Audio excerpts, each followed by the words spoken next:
السلام علیکم۔ تو آج ہم جانیں گے کہ محاورے کا استعمال کس طرح سے کیا جاتا ہے۔ دو یا دو سے زیادہ لفظ جس کے اصلی معنی کی بجائے مراد لی جائے محاورہ کہلاتا ہے۔ مرحمت فرمانا، آپ 1000 روپے بھیج کر مرحمت فرمائیں۔ پیچ و تاب کھانا، پتنگ کٹنے پر مصور پیچ و تاب کھانے لگا۔ درپے ہونا، ندیم آخر کار درپے ہو گیا۔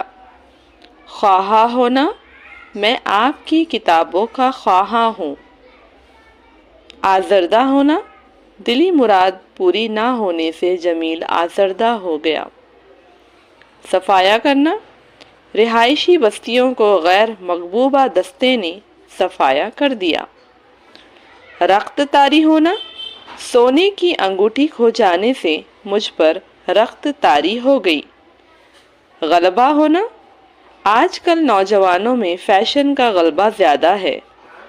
متلا صاف ہونا، 3 دن مسلسل بارش کے بعد آج متلا صاف ہو گیا۔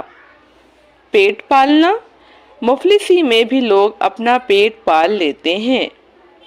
آپ دیدہ ہونا، دل خراش واقعہ سننے کے بعد میں آپ دیدہ ہو گیا۔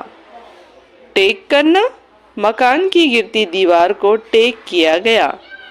گل کھلانا، بیکار نوجوان آج کل کیا کیا گل کھلا رہے ہیں۔